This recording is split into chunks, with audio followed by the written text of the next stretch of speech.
नमस्कार भाइयों, कैसे हैं आप लोग। आज का हमारा टॉपिक है घटना चक्र भूगोल 2023 के पूर्वावलोकन में। हमारा टॉपिक है आज का भारत के राज्य और केंद्र शासित प्रदेश।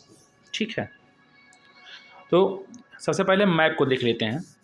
ये हमारा भारत देश है। ठीक है, अब इसमें यहाँ पर देखिए, ये ऊपर वाला लद्दाख है, इधर आपका श्रीनगर है, जम्मू कश्मीर, ये आपका हिमाचल प्रदेश, ये पंजाब, हरियाणा, राजस्थान, गुजरात, महाराष्ट्र और मध्य प्रदेश, उत्तर प्रदेश, बिहार, नीचे झारखंड, यहाँ वेस्ट बंगाल, यहाँ पर अरुणाचल प्रदेश, इधर असम है, नीचे मेघालय है उसके, फिर इधर आपका नागालैंड, फिर मणिपुर, मिजोरम, उड़ीसा, छत्तीसगढ़, तेलंगाना, आंध्र प्रदेश, कर्नाटक और नीचे आपका तमिलनाडु, इधर आपका केरला है। ठीक है, तो ये है आपके राज्य। तो चलिए हम शुरू करते हैं यहाँ से। 26 जनवरी 2020 से भारत में 28 राज्य और 8 केंद्रशासित प्रदेश हैं। भारत की राजधानी नई दिल्ली है। वर्तमान में राष्ट्रीय राजधानी क्षेत्र में नई दिल्ली के अतिरिक्त हरियाणा के उपक्षेत्र के तहत फरीदाबाद, गुरुग्राम, मेवात, रोहतक, सोनीपत, रेवाड़ी, झज्जर, पानीपत, पलवल, भिवानी, महेंद्रगढ़, जिंद, करनाल के ज़िले आते हैं। उत्तर प्रदेश के जो 8 जनपद हैं ये भी आते हैं। इसमें GGBBMMS इसका जो है हमने जो बनाया था ट्रिक इसी का। जी फार हो गया गौतम बुद्ध नगर, जी फार हो गया गाज़ियाबाद, और गाज़ियाबाद से अलग हुआ है हापुड़ आपका, फिर बागपत, फिर बुलंदशहर, फिर मेरठ, यहाँ पर M फार हो जाएगा मुजफ्फरनगर। ठीक है, और फिर यहाँ पर हो जाएगा S फार हो जाएगा शामली। ठीक है, तो यहाँ पर देखिए मेरठ, गाज़ियाबाद, हापुड़, गौतम बुद्ध नगर, बुलंदशहर और उसके बाद यहाँ पर मुजफ्फरनगर, शामली और बागपत जैसे ज़िले यहाँ पर अवस्थित हैं। राजस्थान की भी 2 ज़िले अलवर और भरतपुर भी इसी के अंतर्गत आते हैं, राष्ट्रीय राजधानी दिल्ली के क्षेत्र में। फिर यहाँ पर देखिए भारत सरकार के गृह मंत्रालय के महापंजीयक कार्यालय के अनुसार क्षेत्रफल की दृष्टि से 5 बड़े राज्यों में राजस्थान, मध्य प्रदेश, महाराष्ट्र और उत्तर प्रदेश है। तो सबसे बड़ा कौन सा है? राजस्थान, उसके बाद आपका मध्य प्रदेश है, फिर महाराष्ट्र है, फिर उत्तर प्रदेश है। ये क्षेत्रफल की दृष्टि से है। और उत्तर प्रदेश के बाद आपका क्या है? गुजरात है। 2011 की जनगणना के अनुसार भारत में जनसंख्या की दृष्टि से 4 बड़े राज्य जो हैं उत्तर प्रदेश, महाराष्ट्र, बिहार और पश्चिम। तो इसका ट्रिक है, उमा बिहारी के प्यार में अंधी हो गई। ठीक है, उत्तर प्रदेश, महाराष्ट्र, बिहारी और पीस फार हो गया पश्चिम बंगाल, और अंधी हो गई मतलब हो गया क्या? आंध्र प्रदेश। ठीक है,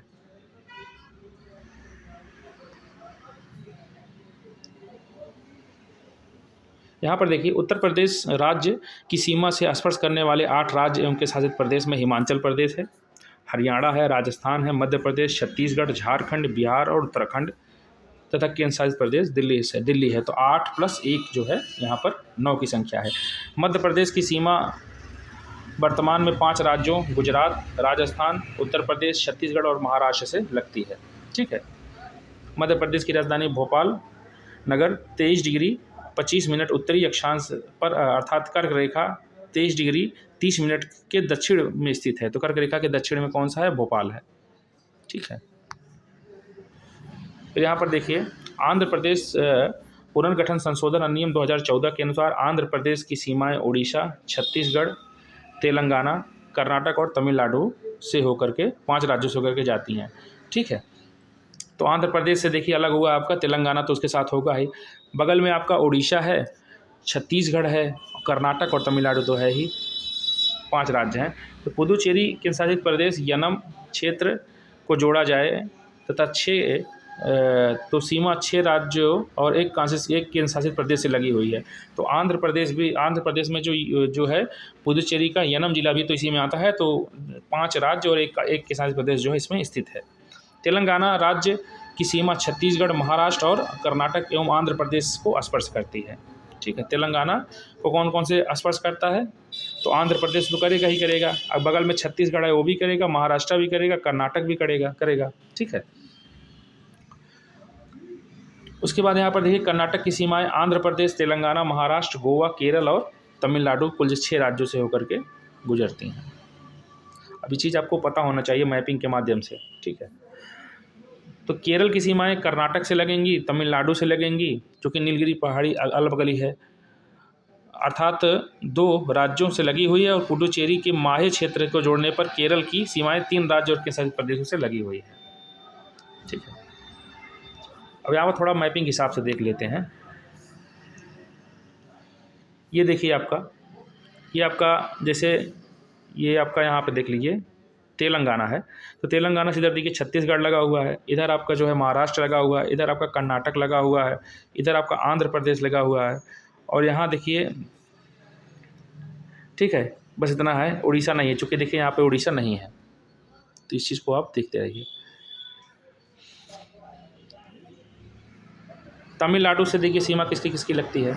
तमिलनाडु उठा लीजिए आप, ये रहा आपका तमिलनाडु। तब तमिलनाडु से आपका ये आंध्र प्रदेश लगेगा, आपका कर्नाटक लगेगा, इधर केरल लगेगा।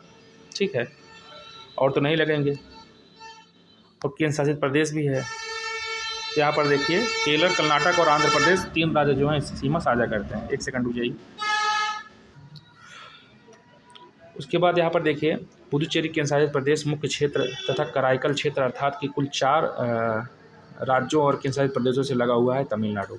तो कौन सा? केरल, कर्नाटक और आंध्र प्रदेश तथा कराईकल वाला क्षेत्र जो है वो केंद्र शासित प्रदेश का है। पंजाब राज्य की सीमाएं राजस्थान से लगती है, हरियाणा से लगती है, ऊपर हिमाचल प्रदेश से और जम्मू कश्मीर से लगी हुई है। छत्तीसगढ़ राज्य की सीमा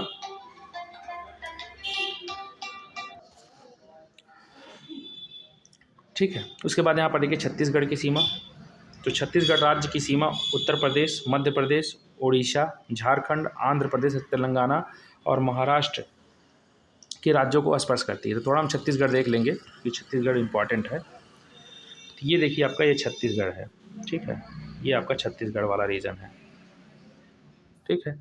अब यहाँ पर देखिए ऊपर इधर झारखंड है, यहाँ पे देखिए एमपी है जो कि इसी से अलग हुआ है, इधर महाराष्ट्र, मध्य प्रदेश भी है, उत्तर प्रदेश भी है।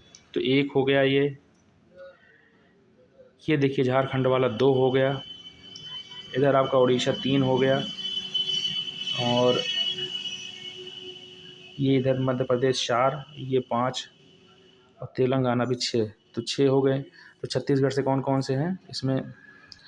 ये आपका झारखंड, और उसके बाद उत्तर प्रदेश, भोपाल, मध्य प्रदेश, उड़ीसा, और ये देखिए आंध्र प्रदेश से भी, तेलंगाना से, दोनों से सीमा साझा करता है। इधर महाराष्ट्र से करता है, ठीक है।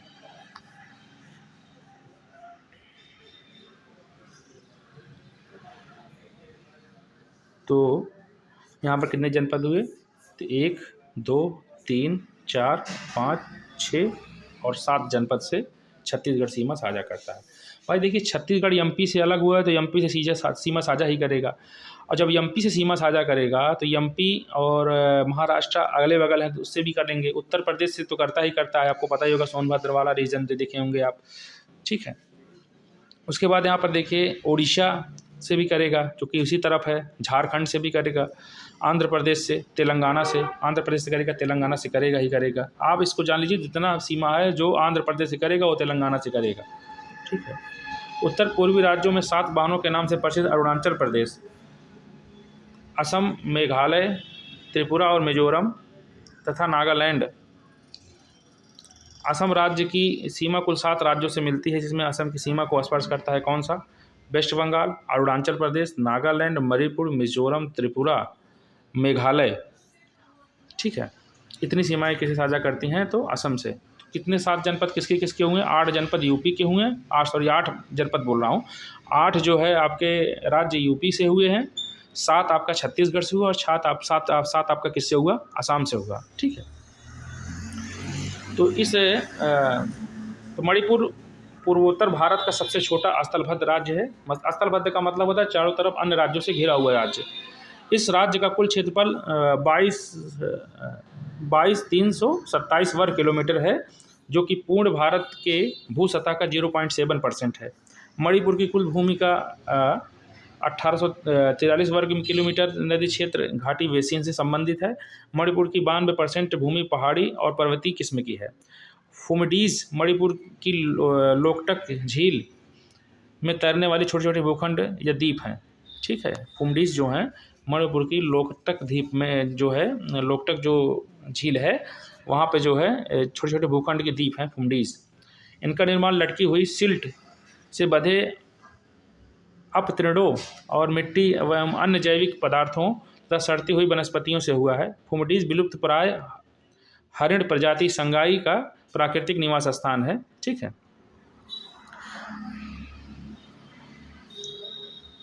और 24 डिग्री जो अक्षांश रेखा है वो मणिपुर से होकर के जाती है, और 24 डिग्री अक्षांश रेखा किससे होकर जाती है, तो 24 डिग्री अक्षांश रेखा जो है वो 10 राज्यों से होकर के जाती है। अभी इस पर हम देखेंगे। और यहाँ पर देखिए 28 डिग्री उत्तरी अक्षांश रेखा अरुणाचल प्रदेश के मध्य भाग से होकर गुजरती है, और भारत वन स्थिति रिपोर्ट 2021 के अनुसार अरुणाचल प्रदेश का लगभग 79.33% भाग वनावरण के अंतर्गत आता है। ठीक है,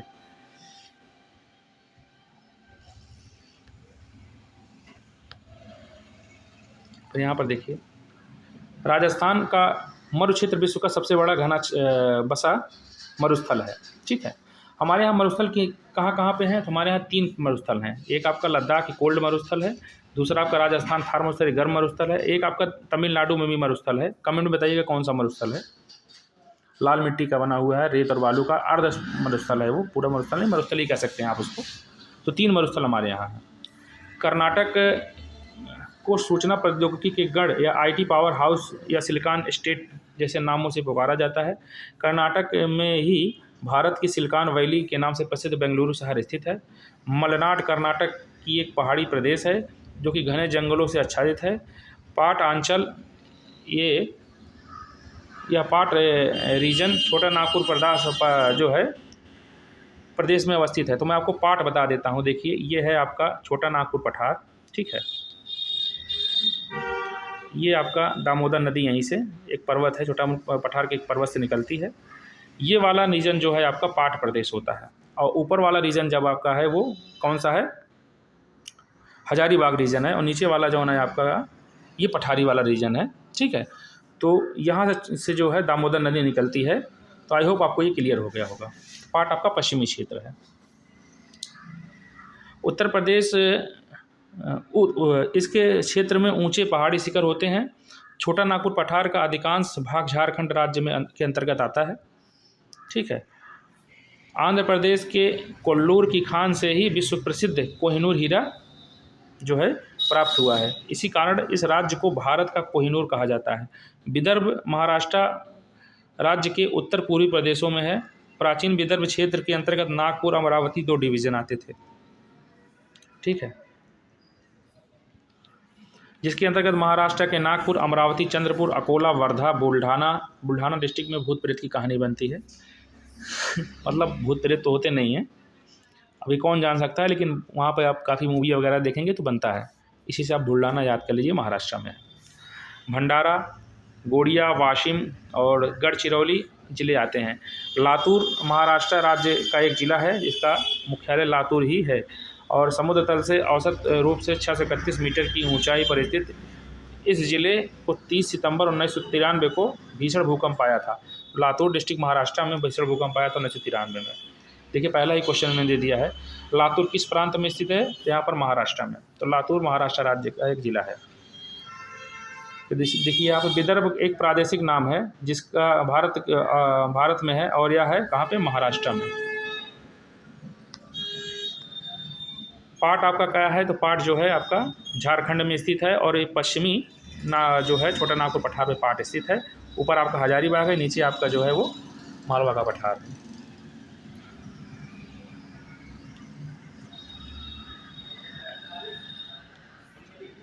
देखिए पाट अंचल छोटा नागपुर पठार में अवस्थित है। या इस क्षेत्र में ऊंचे पहाड़ी शिखर है। छोटा नागपुर पठार का अधिकांश भाग झारखंड राज्य के अंतर्गत आता है। झुमरी तलैया रेडियो पर गीतों की फरमाइश के लिए प्रसिद्ध किस राज्य में स्थित है, तो झुमरी तलैया आपका कहाँ पे है, तो झारखंड में स्थित है। झुमरी तलैया झारखंड राज्य की कोडरमा जिले में स्थित है।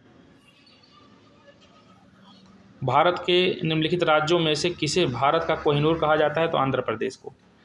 भारत में आंध्र प्रदेश के कोल्लूर खान से ही विश्व प्रसिद्ध कोहिनूर हीरा प्राप्त किया गया था और इसी कारण इसे राज्य का कोहिनूर कहा जाता है। चलिए, भारत को का कोहिनूर भी बोला जाता है। मणिपुर का अधिकांश धरातल है कैसा? मैदानी है, पठारी है, दलदली है या पर्वती है? तो पर्वती है। 92% भाग इसका जो है वो पर्वती है। 1843 वर्ग किलोमीटर में फैला हुआ है। नदी घाटी बेसिनों से संबंधित है और यह कुल भूमि का 8% है नदी घाटी बेसिन, जबकि मणिपुर 92% जो है क्या है, पर्वतीय किस्म का है। मणिपुर के कुछ लोग लटकी हुई गाद से बंधे अपतृण वीड्स या सड़ती हुई वनस्पति के तैरते हुए द्वीपों पर बने हुए मकानों में रहते हैं। इसको हम फुमडी कहते हैं। भारत का कौन सा राज्य सिलिकॉन स्टेट है? तो सिलिकॉन स्टेट कौन सा है? कर्नाटक का है।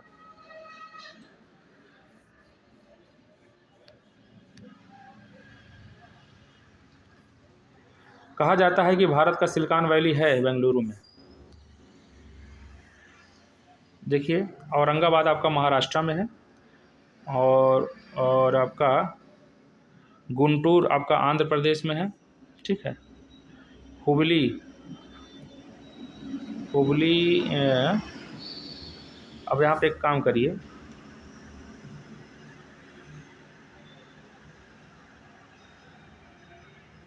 कौन सही सुमेलित है? अच्छा, कौन सा सही सुमेलित है? तो औरंगाबाद आंध्र प्रदेश में तो ये नहीं होगा। पालनपुर गुजरात, हुबली महाराष्ट्र, गुंटूर उड़ीसा, ये भी नहीं सही है। तो यहाँ पर देखिए, पालमपुर गुजरात में स्थित है, बाकी जो है हुबली भी महाराष्ट्र में नहीं है। हुबली आपका कोलकाता में शायद है ना, कर्नाटक। हुबली ये कर्नाटक में है। ठीक है, यहाँ पर देखिए, हुबली कोलकाता में, हुबली कर्नाटक में है, दोनों अंतर है। औरंगाबाद आपका महाराष्ट्र में है, पालनपुर गुजरात में है, हुबली कर्नाटक में है, गुंटूर आंध्र प्रदेश में। ठीक है। राजमुंद्री या गुंटूर में आपको तंबाकू जो है वाला जो क्षेत्र है वहाँ पर माना जाता है। यहाँ पर निम्नलिखित में कौन सा सही सुमेलित नहीं है? छत्तीसगढ़ का छत्तीसगढ़ मैदान, झारखंड का छोटा नागपुर पठार, महाराष्ट्र का वृक्ष छाया प्रदेश, ठीक है, आंध्र प्रदेश का मलनाड। ठीक है, तो मलनाड आपका केटी है, कर्नाटक में है। ठीक है, आंध्र प्रदेश में नहीं है। यहाँ पर देखिए, मलनाड कर्नाटक की एक पहाड़ी प्रदेश है जो कि घने जंगलों से आच्छादित है। मलनाड कर्नाटक का क्षेत्र है, ना कि आंध्र प्रदेश का। अन्य विकल्प सही सुमेलित है। अब यहाँ पर देखिए, निम्नलिखित नगरों में से कौन सा राष्ट्रीय राजधानी क्षेत्र में अवस्थित है? अंबाला, करनाल, रोहतक, खुर्जा। राष्ट्रीय राजधानी दिल्ली क्षेत्र में खुर्जा, रोहतक हो सकता है। करनाल तो आपका हरियाणा में है, यहाँ पर दुग्ध का सबसे बड़ा वो है। अंबाला कैंट भी हो सकता है, देखते हैं।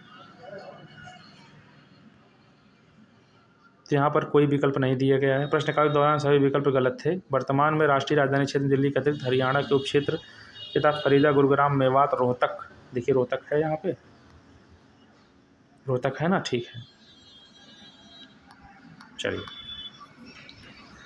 राष्ट्रीय राजधानी क्षेत्र में नहीं सम्मिलित है। हरियाणा का भाग तो है, राजस्थान का भाग है, उत्तर प्रदेश का भाग है, पंजाब का भाग नहीं है। ठीक है। यदि कोई पश्चिम से पूर्व की यात्रा करे तो नीचे दिए गए विकल्पों में से मिलने वाले 4 नगरों या शहरों में कौन सा सही क्रम है? मतलब पश्चिम से पूर्व। ठीक है, बीकानेर तो राजस्थान सबसे पश्चिम में है, अलीगढ़, दरभंगा और नौगांव, इंदौर, राउरकेला, जमशेदपुर, नासिक, औरंगाबाद, बहरामपुर। तो यहाँ बी सही होगा, क्योंकि बीकानेर, अलीगढ़, दरभंगा और नौगांव। ठीक है ना। तो बीकानेर आपका राजस्थान में, अलीगढ़ आपका उत्तर प्रदेश में है, दरभंगा बिहार में है, नौगांव असम में है। ठीक है, तो बीकानेर राजस्थान में, अलीगढ़ आपका उत्तर प्रदेश में, दरभंगा आपका बिहार और नौगांव आपका असम में है। दिए गए चित्र में दिखाए गए जम्मू और कश्मीर के एक हिस्से का खाका मानचित्र है। A, B, C, D चिन्ह स्थान क्रमशः निरूपित हैं। ठीक है, तो यहाँ पर C वाला सही होगा। यहाँ पर देखिए, बारामूला, श्रीनगर, अनंतनाग और कारगिल।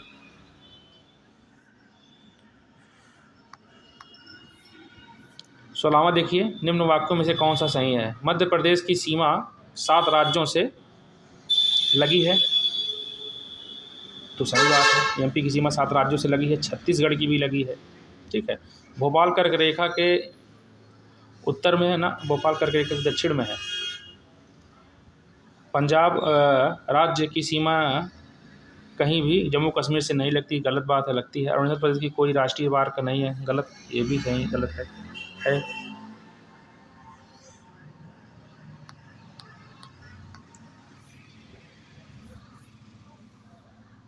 क्षेत्रफल के अनुसार निम्नलिखित राज्यों का अवरोही क्रम में लिखिए। तो अवरोही क्रम का मतलब होता है कि सबसे बड़ा से सबसे छोटा में, ठीक है।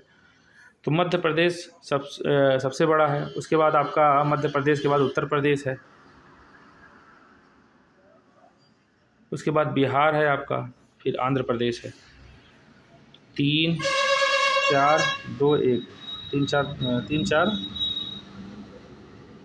3 4 1 2 3 4 1 2, बिहार छोटा है आंध्र प्रदेश से, हाँ सही बात है, ठीक है। बीपीएससी में पूछा गया क्वेश्चन था, तो आप इसको जान लीजिए कि वो मैं जनसंख्या की दृष्टि से बता रहा था। जनसंख्या की दृष्टि से बताएंगे तो वहाँ पर आपका ये सही हो जाएगा, लेकिन जनसंख्या की दृष्टि से नहीं, आप क्षेत्रफल की दृष्टि से पूछा गया है और वही क्रम में है, तो 3 4 1 2 होगा, ठीक है। आरोही का मतलब होता है बढ़ते हुए क्रम से नीचे क्रम पे, आरोहण का मतलब होता है नीचे से ऊपर चढ़ना। आरोहण करता, हवाएं आरोहण करती हैं, तो हवाएं आरोहण का मतलब होता है नीचे से ऊपर चढ़ती हैं, और अवरोही का मतलब होता है हवाएं ऊपर से नीचे गिरती हैं, ठीक है। तो अवरोही का मतलब क्या होगा कि सबसे बड़ा होगा, फिर सबसे छोटा होगा, फिर उससे छोटा, फिर उससे छोटा। निम्नलिखित राज्यों में से किसका क्षेत्रफल सबसे कम है? तो आंध्र प्रदेश, गुजरात, तमिलनाडु और आपका कर्नाटक। तो जो है यहाँ पे Tamil Nadu is the right answer होगा। तमिलनाडु राज्य क्षेत्रफल सबसे कम है। भारत के समस्त राज्यों में क्षेत्रफल अनुसार उत्तर प्रदेश का क्या स्थान है? तो वो तीसरे नंबर पे है उत्तर प्रदेश, चौथे नंबर पे है, ठीक है। महाराष्ट्र के बाद यूपी है, तो सॉरी। यहाँ पर देखिए, पहले पर आपका जो है ये आप आ जाएगा राजस्थान, दूसरा आ जाएगा आपका एमपी, तीसरे पर आएगा एमएच और चौथे पर आएगा यूपी, ठीक है। भारत के निम्नलिखित राज्यों में से कौन सा राज्य की जनसंख्या की दृष्टि से द्वितीय एवं क्षेत्रफल की दृष्टि से तृतीय स्थान पर रहता है? कह रहा है कि भारत में से निम्नलिखित राज्यों में से कौन सा जनसंख्या की दृष्टि से द्वितीय और क्षेत्रफल की दृष्टि से तृतीय स्थान पर है? क्षेत्रफल की दृष्टि से तृतीय स्थान पर है। तो सबसे पहले राजस्थान है क्षेत्रफल की दृष्टि से, दूसरे पे आपका फिर मध्य प्रदेश है, और तीसरे पे उत्तर प्रदेश है, ठीक है। तो जनसंख्या की दृष्टि से द्वितीय और क्षेत्रफल की दृष्टि से तृतीय स्थान पे है, तो महाराष्ट्र होगा। देखिए महाराष्ट्र है, हाँ महाराष्ट्र सही। यूपी बीईओ में पूछा गया क्वेश्चन है। भारत का लगभग 30% क्षेत्र 3 राज्यों में समाहित है, ये हैं आपके राजस्थान, मध्य प्रदेश और महाराष्ट्र।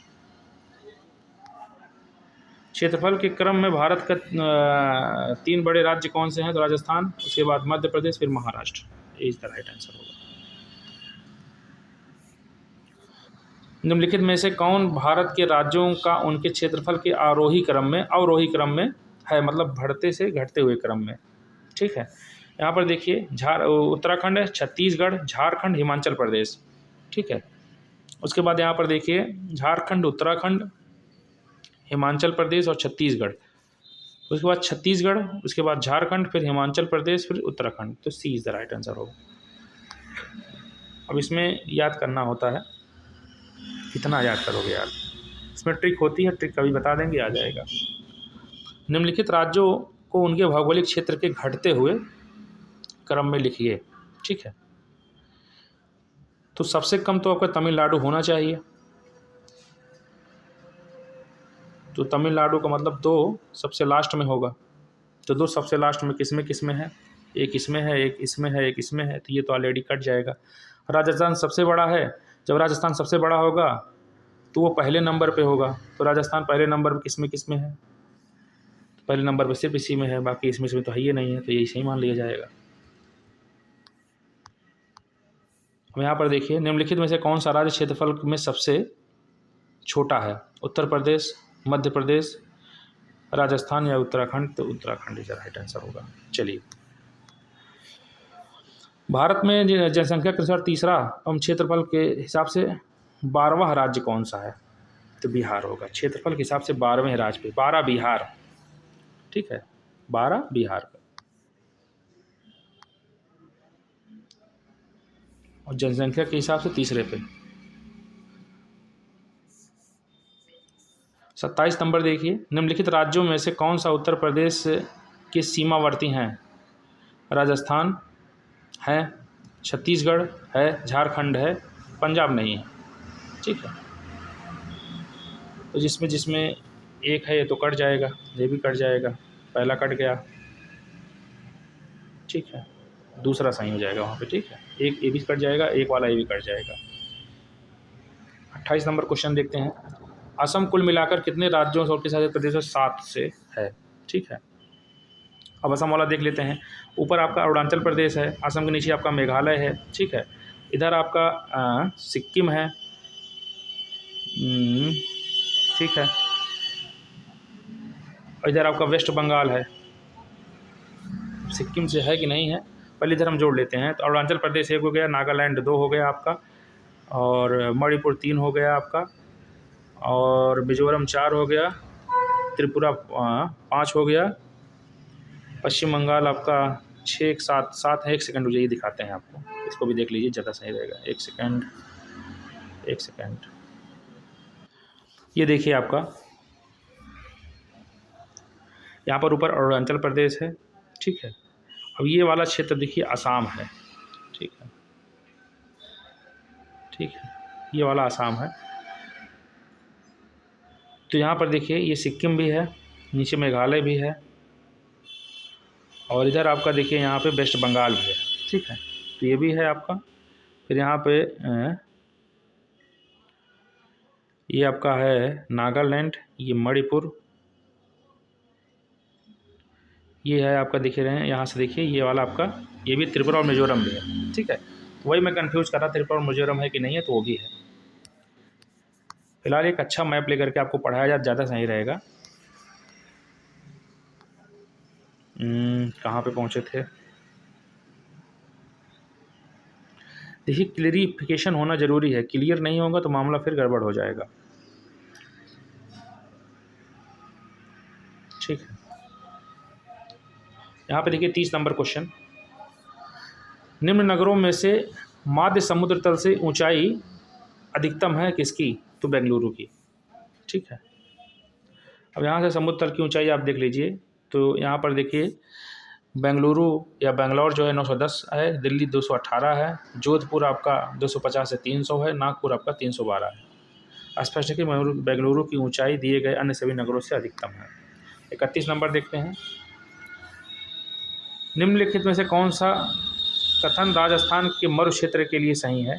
सही उत्तर का चयन हेतु दिए गए कोटों का उपयोग कीजिए। यह विश्व का सबसे घना बसा मरुस्थल है, ठीक है। यह लगभग 10,000 वर्ष पुराना है, जिसका कारण अत्यधिक मानवीय हस्तक्षेप रहा है। तो ये भी सही हो सकता है, मानवीय हस्तक्षेप हो सकता है मरुस्थल में, ये तो नहीं है, नहीं है वो। उसके बाद यहाँ पर देखिए हो भी सकता है, चूँकि इसमें डी दिखा रहा है ना। तो यह केवल 40 से 60% क्षेत्र ही कृषि हेतु उपयुक्त है, ठीक है। शुद्ध बोए गए क्षेत्रों में वृद्धि के कारण चारागाह क्षेत्र का विस्तार पर प्रभाव पड़ा है, सब सही है। इसका एलिब्रेशन देखते हैं तो समझ में आ जाएगा सारी चीज़ें। राजस्थान का मरु क्षेत्र विश्व का सबसे घना बसा मरुस्थल है, जो कि 83 व्यक्ति प्रति वर्ग किलोमीटर है। यह अनुपात लगभग 10,000 वर्ष, अनुमानतः 10,000 वर्ष पुराना है। यहाँ केवल 40 से 60% क्षेत्र ही कृषि हेतु उपयुक्त हैं। सिंचाई सुविधा के विकास के फलस्वरूप शुद्ध बोए गए क्षेत्र की वृद्धि के कारण चारागाह क्षेत्र विस्तार पर प्रभाव पड़ा हुआ है। फिर यहाँ पर देखिए, भारत का एक विशेष राज्य निम्नलिखित विशेषताओं से युक्त है या उसी अक्षांश पर स्थित है जो कि उत्तरी राजस्थान से होकर जाता है, ठीक है। इसका 80%, 1 सेकंड रुक जाइए, तो भाइयों हम आज की क्लास यहीं पर रोकते हैं, कुछ ज़रूरी काम आ गया तो कल फिर हम जहाँ से बंद किए वहीं से स्टार्ट करेंगे। नमस्कार।